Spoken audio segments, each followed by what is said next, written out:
नमस्कार। खेत खजाना में आपका स्वागत है। आज 16 अगस्त है और दिन है शनिवार और आज जन्माष्टमी का पर्व है। आप सबको बहुत बहुत बधाई, बहुत बहुत शुभकामनाएं। आज बाजार थोड़ा सा हल्का सा दबाव पे खुला, लेकिन बाद में इम्प्रूवमेंट होती चली गई। भरतपुर मंडी का जो बाजार है वो आज बंद है। भरतपुर की तरह और भी बहुत सारी मंडियां हैं जिनमें आज कामकाज नहीं हो रहा, पूरी तरह से अवकाश है। इसके बावजूद जो है बाज़ार में थोड़ी सी प्रेशर इसलिए आया है क्योंकि खरीदारी नहीं हो रही है। बाज़ार बंद होने के कारण व्यापार नहीं हो रहा है और जो अवेलेबिलिटी है वो बढ़ने से, उपलब्धता बढ़ने से थोड़ा सा प्रेशर बढ़ा। उपलब्धता का मतलब ये नहीं कि बहुत ज़्यादा कुछ बढ़ गया, लेकिन जहाँ जहाँ भी माल आया वहाँ खरीदार नहीं थे, इसलिए बाज़ार में हल्का सा प्रेशर आया जो बाद में सुधार की तरफ बढ़ता हुआ देखा गया। बात करें प्लांटों की तो गोयलकोटा का प्लांट में आज अवकाश है, लेकिन सलोनी प्लांट 8050 पर जो क्लोजिंग दे रहा था वीरवार शाम को, वही बाजार आज खुला है, उसमें कोई परिवर्तन नहीं है। इसी तरह से जो अडानी के प्लांट है अलवर और बूंदी, तो अलवर में बूंदी में भाव है 7500 रुपये और 7450 रुपये का भाव है अलवर में। तो कुल मिलाकर के ये भी बाजार स्टेबल है। शारदा का प्लांट जो है आगरा में वो 7600 रुपये पर खुला, स्टेबल खुला, लेकिन थोड़ी देर के अंदर बाजार 100 रुपये बढ़ गया, 7700 रुपये का भाव हो गया। जबकि जो दूसरा प्लांट है बीपी आगरा का, वो 7775 रुपये पर स्टेबल है। कुछ मंडियों के अंदर भी थोड़ी बहुत इंप्रूवमेंट देखी जा रही है, लेकिन बाजार थोड़ा सा कल की तुलना, परसों की तुलना में थोड़ा सा कमज़ोर खुला है। कल केएलसी जो शुक्रवार को साप्ताहिक आधार पर बंद हुई, उसमें काफ़ी उछाल आया। 3% से अधिक का उछाल कल देखने को मिला केएलसी के अंदर।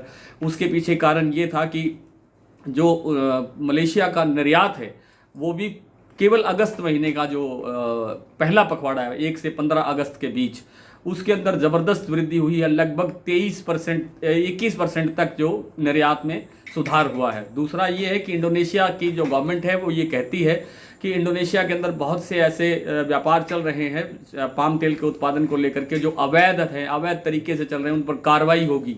कार्रवाई होगी का मतलब वो पाम उत्पादन घटेगा और फिर पाम उत्पादन घटेगा तो बाजार में बढ़ोतरी होगी, वृद्धि होगी, तेजी आएगी। तो कुल मिलाकर के विदेशी बाजारों के अंदर, विदेशी तेलों के अंदर मंदा नहीं है और विदेशी तेलों में मंदा नहीं होने से कल यानी आने वाले सोमवार को या मंगलवार को बाजार में एक अच्छा खासा सुधार खाद्य तेलों में और सरसों के बाजार में देखा जा सकता है, देखने की संभावना बन सकती है। जो मंदा था वो नहीं है। मैंने पहले भी आपसे निवेदन किया था कि 6900 रुपये का भाव भरतपुर मंडी से इससे नीचे नहीं जाएगा, और आज तो खैर चलो खुला ही नहीं है भाव, लेकिन जब भी बाजार खुलेगा तो इससे प्लस होकर के खुलने की उम्मीद बनेगी।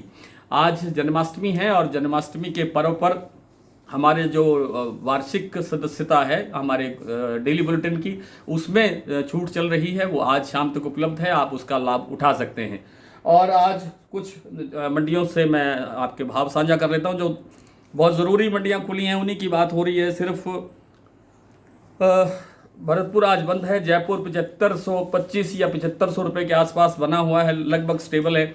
दिल्ली 7300, चरखी दादरी 7275, अलवर मंडी 7100, बरवाला 6600, हिसार 6950, मोरैना 7050, ग्वालियर 7000, खैरथल 7030 रुपये से लेकर के 7050 रुपये तक, टोंक 7080, निवेश 7100, सिवानी 6500, गंगानगर 7078, आदमपुर मंडी 7026, सिरसा मंडी 6845, गंगापुर सिटी 7060, सुमेरपुर 7405 और उसके बाद मैंने प्लांटों के भाव आपको बताई दिए। 8050 रुपये सलोनी और 7450 रुपये और 7500 रुपये का अडानी के प्लांट में भाव स्टेबल है। आज इतना ही। कल आपसे फिर मुलाकात होती है, तब तक के लिए नमस्कार।